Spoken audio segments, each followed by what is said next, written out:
What's up, dope people of YouTube? So today I'm gonna talk about gang culture and why the gangs, why the violence, why the drugs, why all the craziness of it all. And it's usually way more deeper than most people think it is. It's not strictly a gang thing. It's an economics thing. It's a politics thing. It's a whole bunch of things in one. Gangs and gang culture are just a small portion of, it's a small gear in a whole bunch of gears in a clock, essentially. And but why does it exist? Why is it so prevalent? And why has it been around for so long without getting snuffed out? Well, we got to go back to economics to understand what's exactly happening over here, okay? So my perspective is from the Los Angeles perspective.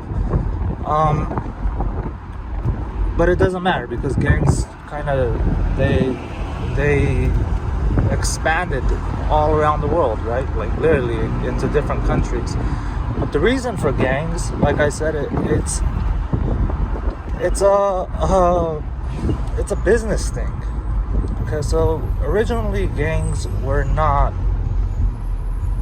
it wasn't about business. It was community pride. It was a bunch of people protecting their neighborhood from racism, from all kinds of things that were occurring back in the 20s, the 30s. Some like gangs go that far back in LA, you know.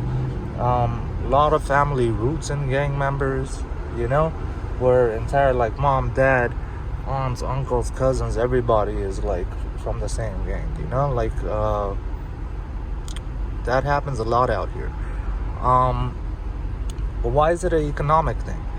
Well, this is why it's an economics thing. So LA in the greater area is the 17th largest economy in the world. That's larger than most countries, okay? So Southern California is the 17th largest economy in the world. And yet when money trickles down, it doesn't reach everywhere, you know. So you have to understand taxation as well. In simple terms, everybody pays taxes. Everybody, I don't care who you are. Okay, so what happens is anytime you buy a Twinkie, you buy a Slurpee, anything, like you're paying some type of a tax. And yes, I do know the difference between different taxes in terms of, you know, business tax, in terms of like property tax, well, like whatever the fuck. But you're still paying tax one way or another. But why are you paying tax? Because money needs to be collected to go to government. And government is the largest corporation in the world, especially the US government, right? So what's actually occurring is they're collecting all this money to re-spend it. So they collect it from everybody and then they re-spend it on employees, on projects, shit like building a wall, building the freeways, everything and anything, right? So that money gets spent back on the people. The people take it and then they buy things and they pay tax and then it goes back to government. And it's a tide. It's back and forth, give and take, right? Now, when that money gets spent and it trickles down, it doesn't trickle down to everybody equally, especially in terms of classes, right? Like the middle class gets a different portion than the lower class, than the upper class. It is what it is. Now, this is an adult conversation because adult decisions were made. Some fucked up decisions were made. Not in terms of bad, but because it was just fucked up decisions. So somewhere along the line, someone made a decision, and the decision was, okay, so we have pockets within the city, even Los Angeles. It has so many different pockets where money does not reach, okay? So LA at one time, we had massive factories that were supporting whole portions of communities, like entire communities, thousands and thousands of employees. And those factories got shut down like in the 50s or the 60s, something like that. So what happened is you had a large, significant territory that was residential and not a business district. So So you had housing after housing after housing. South Central is like that. So there's lots of pockets like that where they're not designed for you to necessarily live there, work there, and eat there. They're made for you to live there. They're like it was supposed to be like the suburbs. You're supposed to live there and then take your car to work and then come back. But when the factory shut down, what happened is all these places got gridlocked. Now the decision was made by some important people somewhere up in government that so we have starving communities in the United States, people by the thousands, people by the millions across the country.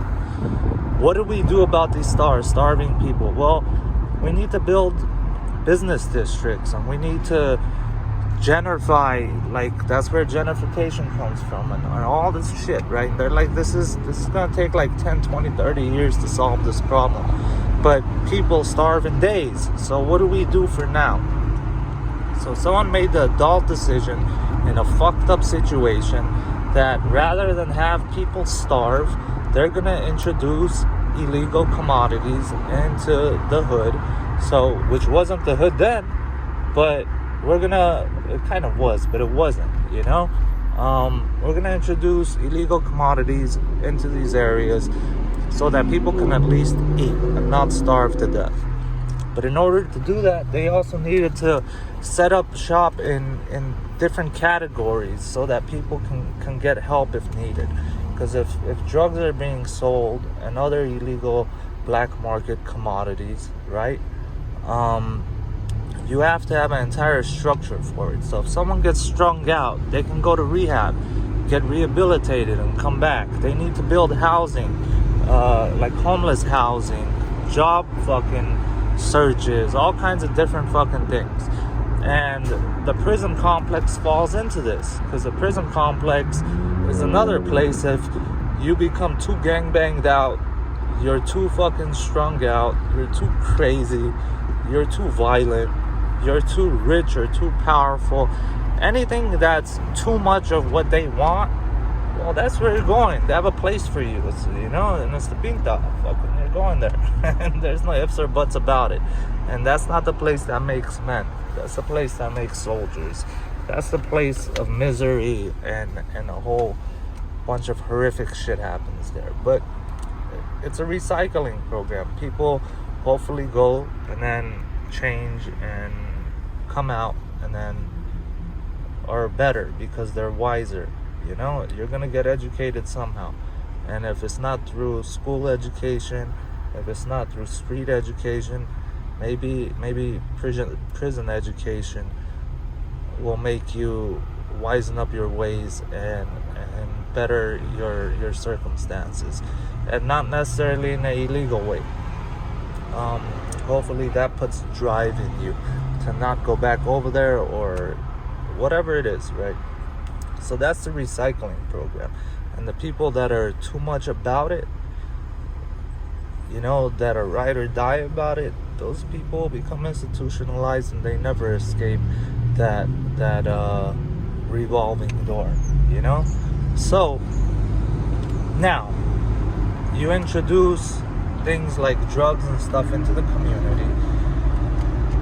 What happens is what you're probably thinking is, okay, but there's a few drug dealers and a whole bunch of users. But what happens is when people start using and they become addicts, most addicts sell the product they're also using. So not only are they abusing the product, but they're also nickel and diming it so that they can eat and pay bills and stuff like that, So, and then there's levels to even drug dealing and stuff. Now, that's one way of getting money to certain pockets of the neighborhood that otherwise are neglected completely. That if you would have stayed there and there weren't drugs, what the fuck would you do to make money? It's a fucked up position to be in, but a lot of people are in that position. Now, why the gang culture? Well, So the gangs existed in LA prior to that. And some smart person figured, okay, maybe we can capitalize on this situation, okay? So we already have this structure program going on. Let's compartmentalize these neighborhoods even more. Let's introduce colors. Let's introduce a dress code. Let's introduce music. Let's introduce all these identifying markers, right? Now, that's all done so that you're easily spotted. They can keep tabs on what's going on just by observing, right? So 99% of the people that are in that situation, they dress like they're in that situation. They're like part of that lifestyle. It is a lifestyle. It is a culture, right? So they used all these tools to gridlock people, and there's actual hoods where people never left like a 6-block radius. They're gonna live there until they die there. They know if they leave, they're most likely gonna get killed because of all the craziness they've done throughout their life. So they're limited to like just their hood, you know? And the next hood is the same. They're gridlocked into theirs, you know?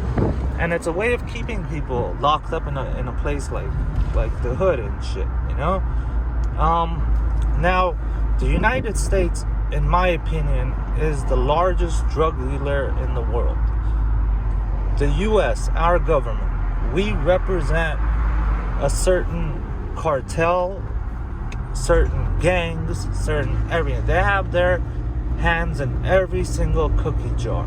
And why is that? Because the United States is the number one consumer of so many products. Whether something is legal or illegal does not mean it's not a commodity, right? Cocaine is a commodity, just like gold is a commodity. Heroin is a commodity, just like bottles of water are a commodity. Gasoline is a commodity, right?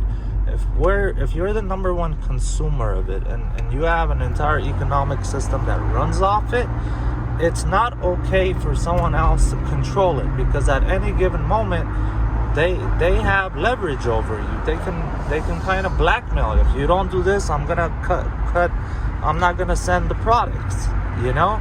So what we do is we fund a certain cartel so that we have control over that asset. We're the buyer, we should control that shit, you know? We're like, it's coming to us, where we might as well be the producer, the distributor, and the consumer, if that's the case. That way we have the control of it all, right? Now, since that is the case, whether you like it or not, and now, where does that lead? The motorcycle completely distracted me. So yeah, the U.S. government is part of guns. Why are guns important? So when drugs came in, they also needed to bring in guns into the neighborhood. Now, I'm a 90s kid, all right? I remember guns, like real guns, and they weren't the guns you guys have. They were like military grade weapons. There's no way like people got them from gun stores and shit like that. I remember that if you bought 5 grenades, the 5th one was free. I was a kid and I remember that shit, okay? I remember fully automatic AKs and all kinds of fucking crazy shit, you know? Even fucking missile launchers, dude. Like, all that shit was on the streets. You can buy anything at that time. But how did that get here? How did military grade weaponry get into the hood? Well, because government put it there. And why did it put it there? So it could divide the people. It could divide the gangs. It could divide, because if you divide, you can control, right? Divide and conquer. But it wasn't just divide and conquer, it was divide and control. And I'll give you guys a very simple example of what I'm talking about. So in World War II, the United States government wanted to invade, right? Like Normandy and all that shit. So what it did is it got in contact with the American mafia or the Italian mafia, and they wanted the help of the mob because they were the black market, and the mob extended out into Italy, and Mussolini was there at that time, and he was against the mafia. He was cleaning up shop over there. So the United States government, with the help of the Italian mafia, was able to better orchestrate their invasion. And so to have torpedoes on the street, to have these ties with the black market is essential in a sense for government to keep operating. It can't have large pockets of people just deviate from the system, because when people are living under the table and off the grid, right, in the black market, they still need to have control over that so it doesn't go fucking haywire, so that you don't have domestic terrorism and all this fucking craziness. So they brought in the guns so that the cover is like, okay, you're dealing drugs, you want to protect those drugs in your life, right? Because people want to take it. So they introduced that, and gang wars become more violent. Well, why do they become violent? Because people want to venture out and make more money by controlling more territory. And yes, even though you're renting that area, by the numbers and by the violence and all that you control the area from the surface, right?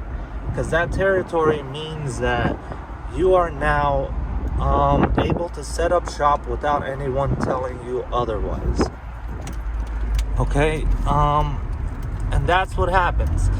Add to it a flavor of you killed my best friend, or one of my partners, so I'm gonna fucking kill you, and gang violence spins out of control. But what it does do is set clear guidelines of what to do and what not to do. You can't cross this street because now you're in another neighborhood.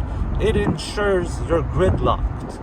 It ensures you don't venture into Beverly Hills and set up shop. Because if you were to venture out into these other neighborhoods that aren't suffering from the same financial constraint that you are, then you're only doing harm to those communities. Because the amount of work they're doing, the amount of taxes they're paying, and all these stuff, you'd be hurting them by venturing out. That's why no one has really set up shop like on the west side in terms of like Beverly Hills and all. There's no gangbanging out there. Go try and do it. See how fast they shut that down. See how quickly they shut that down, right? But why? So, yeah. So that's what happens. And with guns and with all that, they make everything stricter. Now, you are a commodity. You're a walking corporation. You're a business, okay? Your time and energy put into something makes you money. So time and energy equals money. Whether it's illegal, it doesn't matter. So why are you a commodity? Why are you worth something? Every citizen is worth something. There's a dollar value attached directly to you. And how is a dollar value attached directly to you? Well, the way government looks at it is, okay, so you're born, you go to school for about 18 years, hopefully. And then hopefully you go to college. So by your mid-20s, you're essentially just a consumer. That's all you are. You're a consumer. Someone's taking care of you. Government's taking care of your parents. Some way, shape, or form. You're consuming and getting educated. once you're done with the education, you go into the workforce, usually for like 40 years, right? And then you retire off of the taxes you paid. All the taxes you paid throughout the years, well, that's your retirement check, right? So most guys live like 10 years after retirement. Most women live like 15 years. And it varies culture to culture too. Like black people, they don't live as long as white people, which is kind of fucked up. They retire and they only have like 4 or 5 years on average, before they die. So they're not enjoying their retirement as long as everybody else, So what does that mean? It means that people, if like you're from the lower class, financial class, if you're from the lower middle class or upper middle class, lower upper middle, or the elite upper class, each group is worth a dollar amount. Now, why is this important? Because government borrows money. Who does the US borrow money from? It borrows money from world banks, from other countries, from whoever. When they approach them and they ask, hey, I want to borrow this much money, they say, well, what do you have so that my money is insured, it's safe, right? They ask you for collateral, right? No different than when you go to buy a house, they ask for collateral. If you go pawn something, that is collateral. You're giving something worth something, and they're giving you a certain amount of money based on it. Now, gang violence is tolerated because if you get rid of the lower class, if they start offing each other in record numbers, well, guess what? The average value of your citizen goes up. If you incarcerate the bottom bracket of people, the dollar value of people goes up in terms of the whole, right? There's a reason why on money it says, in God we trust, and then there's a pyramid, because that pyramid, when you look up, you only see your side, but when you look down from the pyramid, that all-seeing eye, it could see all 4 sides of the pyramid and beyond. Hence the all-seeing eye. And that time and energy you put in to feed you, to clothe you, that money, it's essentially your God. It's the only thing guaranteeing your survival, right? That's why that's printed on money. Now,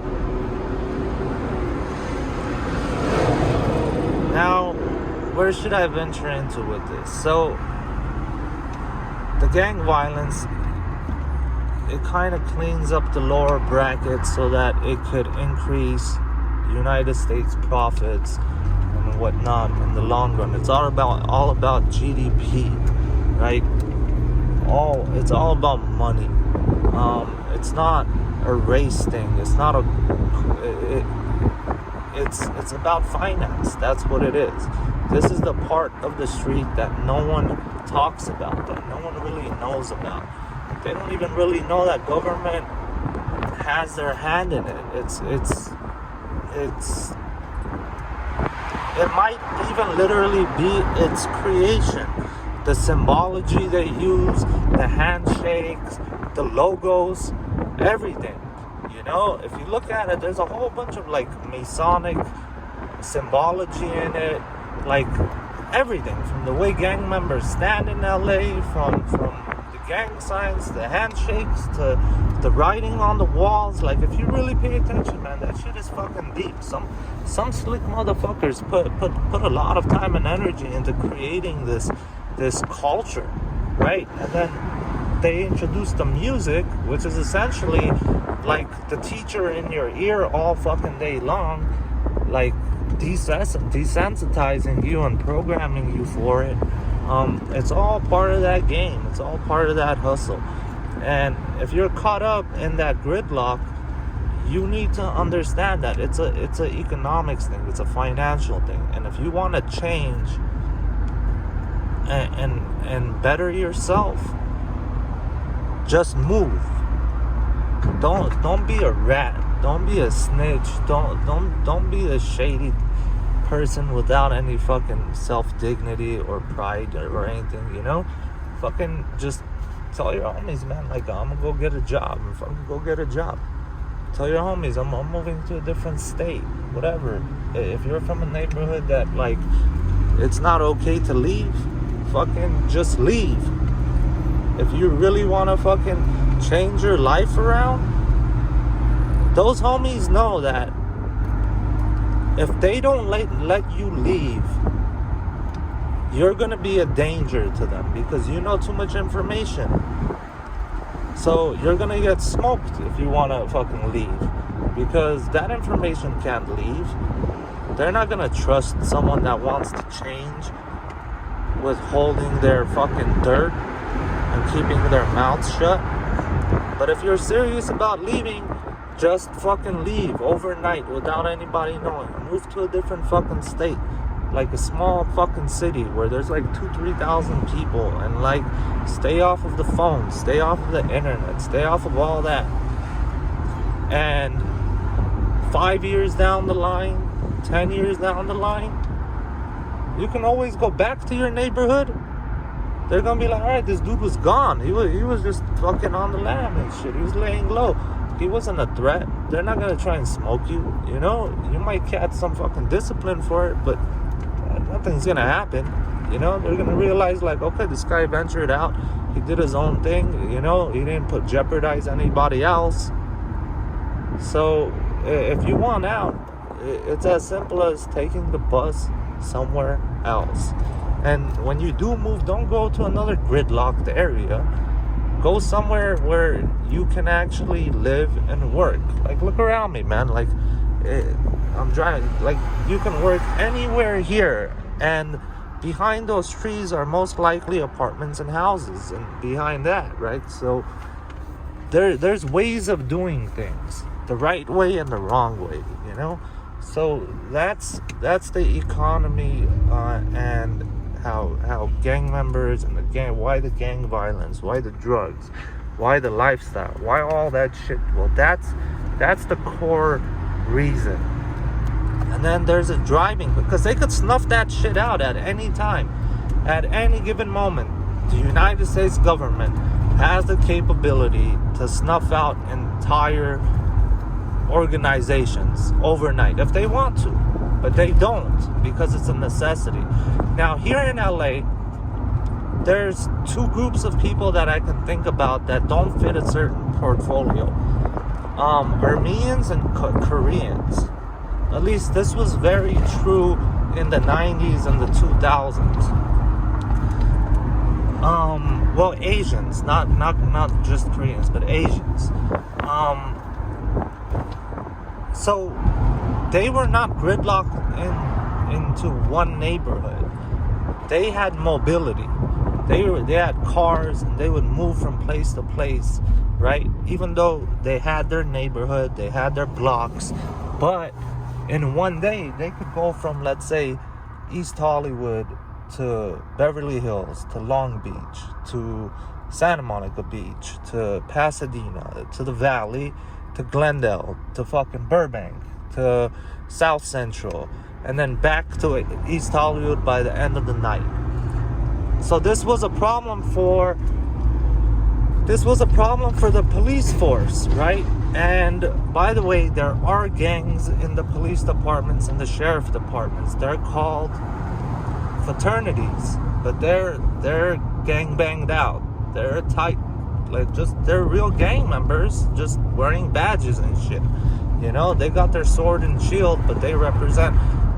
In Training Day, when he's on the freeway, Denzel Washington, he lifts his ankle and he shows a tattoo of the Reaper, and he's like, we hold all the keys, we open all the doors, put in time with me, or you can go to Valley and do parking tickets. That's what he was talking about. He was part of one of those fraternities that ran shit. Now, Armenians and Asians, since they were mobile, now what happens is, like, if you venture out from this police district to another police districts don't necessarily communicate. Just the same way the CIA doesn't communicate with the FBI. They don't share information, right? ATF and all the other 3-letter fucking government gangs, right? None of them share information. So for Armenians, they created what's called a Eurasian task force, because Armenians are from Eurasia. That's the area of land Armenians are from, Eurasia, from their Caucasian, from the Caucasus Mountains. So yeah, they created this task force called the Eurasian Task Force. And the whole purpose of this task force was to link up all these, like, Hollywood Police Department, North Hollywood Police Department, Glendale Police Department, the Sheriff Department, ATF, ICE, fucking FBI, CIA, like, they linked up all their information, like, those groups. They were the bridge for all of them, so that information can be passed from one group to another, so that they can get better violations in court and gang injunctions and all the shit that comes with it, right? So they were treated more like the mob than just regular street gangs, and it was all about mobility. Motorcycle gangs, they fall under the same category. That mobility is dangerous, because it means that your business ventures and your business dealings and that lifestyle, you're on a higher bracket in terms of danger, in terms of how the state views you. You get what I'm saying? So I'm gonna end on that. If you guys have your own information, actually, I'm not gonna end on that. So one-way gangs, guns and shit came into the LA area the way they did was the trains. Like, we got trains running all around from Compton, the Valley, different parts, you know?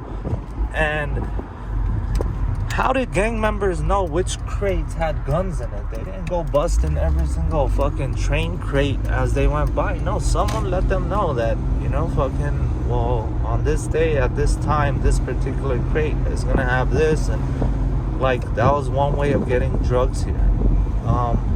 There's part, like Chicago, I've heard of fucking people just finding crates, literally military crates of weapons, just sitting down on every other block, just in every alley. Just they drop off crates and they go. So of course government is in on it. Like, if you were government, wouldn't you be in on it? It's like the lesser of two evils. Yes, people die, but if you can't make those decisions, then you're not supposed to be up there in government like that, because you have to decide if soldiers are gonna go and die, if you're gonna invade a country, and even innocent people are gonna die in that invasion. All these horrific decisions where you have to make, like, you have 10 shitty outcomes, so pick the best of the worst, and that's what they do. And so I get it.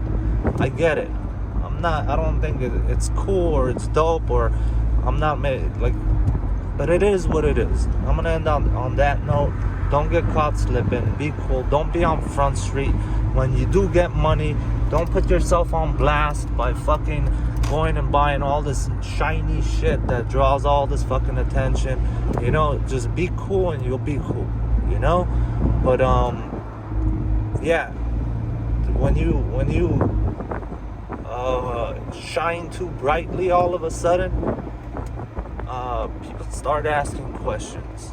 Like, why are you in the hood with $150,000 brand new car, with $20,000 in jewelry, and all of a sudden you're remodeling your house, but yet you're unemployed somehow. So yeah, don't put yourself on blast. You're just gonna get caught slipping. You know what happens, and when you do have that, other people want it. So don't put yourself on Front Street. You guys have a nice day. Be safe, be dope, say no to dope, whatever it is, Alright, you guys.